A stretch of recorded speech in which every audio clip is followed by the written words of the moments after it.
हाँ भाई, ले लिया लैपटॉप? नहीं यार, कहाँ। ना रेट समझ आ रही है ना मशीन समझ आ रही है। कोई कह रहा है लेनोवो का ले लो, कोई कह रहा है एचपी का ले लो, कोई कह रहा है डेल का लैपटॉप ले लो। वापस आ गया खाली यार। अच्छा, चलो देख लेते हैं। यार काजमी, लैपटॉप लेना कितना आसान हो जाता अगर पहले से पता होता है क्या लेना है।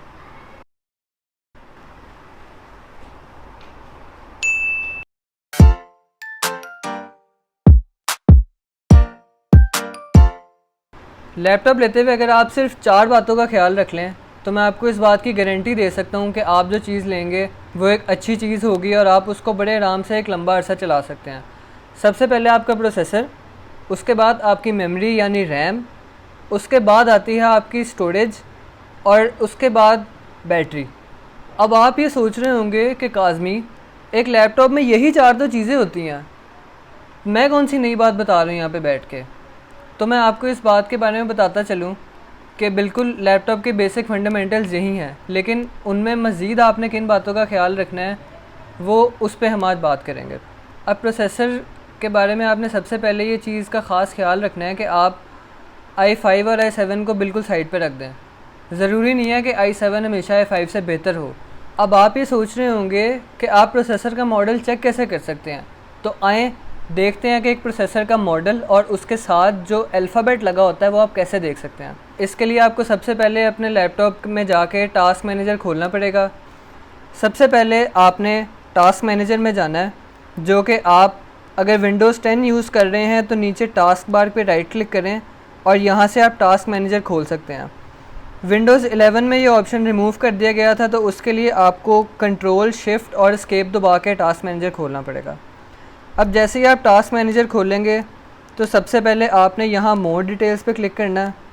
उसके बाद आप जाएंगे परफॉर्मेंस वाले टैब में। परफॉर्मेंस में जाके सबसे पहले आपको सेक्शन शो हो रहा होगा सीपीयू का।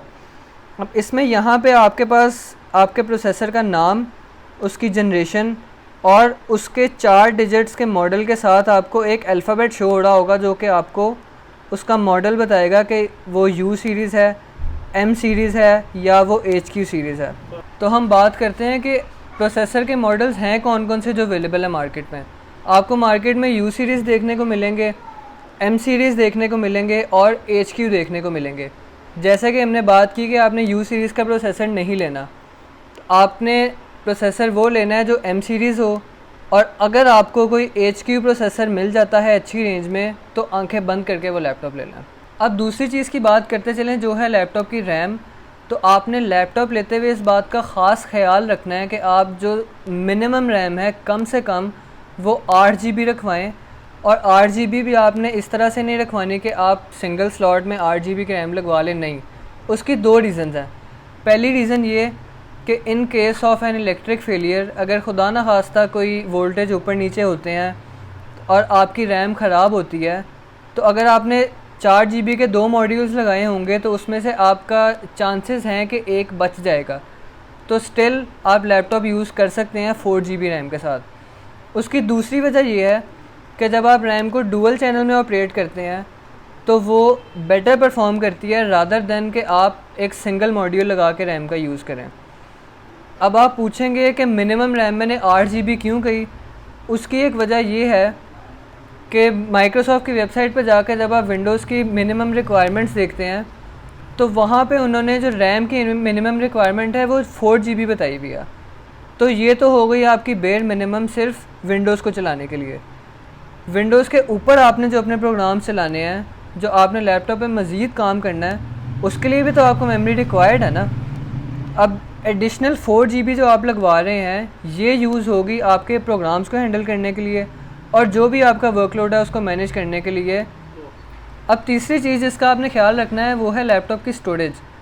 और स्टोरेज से भी पहले आपने सबसे पहले जिस चीज़ का ख्याल रखना है वो ये कि लैपटॉप लेते हुए इस बात का ख़ास ख्याल रखें कि उसमें कम से कम 2 स्टोरेज की ऑप्शन अवेलेबल हों, और अगर नहीं तो कोई ऐसा लैपटॉप लें कि जिसमें एक स्टोरेज ऑप्शन हो और दूसरा उसके साथ आपको इस तरह का CD-ROM देखने को मिल जाए। इसका फ़ायदा आपको ये होगा कि आप एक स्टोरेज डिवाइस तो यूज़ कर ही रहे हैं, उसके साथ साथ आप CD-ROM निकलवा कर उसमें कैडी में हार्ड ड्राइव लगवा सकते हैं जिसमें आप अपना और ज़्यादा डाटा स्टोर कर सकते हैं। अब बात करते हैं डिफरेंट स्टोरेज कैटेगरीज़ की और स्टोरेज में आपको कौन कौन से ऑप्शन मिलते हैं। सबसे पहले तो आप जिससे फेमिलियर होंगे वो आपको मिलती है हार्ड ड्राइव, जो सबसे स्लो होती है। उसके बाद आपकी आती है सॉलिड स्टेट ड्राइव, जो कि हार्ड ड्राइव से बहुत ज़्यादा फास्ट होती है क्योंकि उसमें कोई मूविंग पार्ट्स नहीं होते। थर्ड पे आपकी आती हैं M2 कार्ड्स, और M2 कार्ड से भी ज़्यादा जो ऑप्टिमाइज्ड और फास्ट है वो है NVMe कार्ड्स। अब इन चारों ऑप्शन में से आपने कौन सी स्टोरेज यूज़ करनी है, किस पर्पज़ के लिए, उस पर बात करते हैं। अपना ऑपरेटिंग सिस्टम इंस्टॉल करने के लिए आपने SSD के अलावा हार्ड ड्राइव की तरफ नहीं जाना, या SSD ले लें या NVMe कार्ड ले लें, जो भी आपको ऑप्शन अवेलेबल मिलता है उसको आप अपना OS इंस्टॉल करने के लिए रखें। और उसके लिए आपको मिनिमम जो हम सजेस्ट करेंगे वो आप कम से कम 128 GB की तरफ जाएं, और अगर आपके पास बजट अवेलेबल है अपग्रेड करने का तो आप उसको 256 पे अपग्रेड कर लें, that would be the best case. और उसके साथ आप स्टोरेज के लिए बेशक 500 GB की हार्ड ड्राइव रखवा लें, बेशक 1 TB की हार्ड रखवा लें, एज़ पर योर नीड। चौथी चीज़ जिसके बारे में आपने ख्याल रखना है वो है लैपटॉप की बैटरी। अब लैपटॉप की बैटरी बहुत ज़्यादा ज़रूरी है इस हवाले से क्योंकि लैपटॉप को आपने अपने साथ हर जगह लेके ट्रैवल करना है, तो उसके लिए ज़रूरी है कि आपका लैपटॉप चार्ज हो और एक अच्छा बैटरी टाइम आपको प्रोवाइड करे, ताकि आपको हर जगह उसका चार्जर लेके ना फिरना पड़े। अब लैपटॉप की बैटरीज़ में आती हैं दो तरह की बैटरीज़, एक होती है 6 सेल बैटरी और दूसरी आपके पास आती है 9 सेल बैटरी। 6 सेल बैटरी जो होती है वो लोग प्रेफर मोस्टली इसलिए करते हैं क्योंकि वो लैपटॉप के बिल्कुल साथ फ्लश हो जाती है और वो लैपटॉप की एस्थेटिक्स ख़राब नहीं करती। जबकि जो 9 सेल बैटरी है जिस तरह के इस लैपटॉप में लगी हुई है वो मोस्टली या तो नीचे वाली साइड पे थोड़ी सी एक्सटेंडेड होगी या वो आपके लैपटॉप की लेंथ के साथ एक्सटेंड हो जाती है। अब ये 4 चीज़ें हैं जिनका ख्याल रखते हुए आपने लैपटॉप लेना है। कौन कौन सी? सबसे पहले लैपटॉप का प्रोसेसर, उसके बाद उसकी रैम, फिर उसकी स्टोरेज और लास्ट पे उसकी बैटरी। इन 4 चीज़ों का ख्याल रखते हुए अगर आप लैपटॉप ले लें तो ये आपके लिए एक बेस्ट परचेज़ डिसीजन होगा।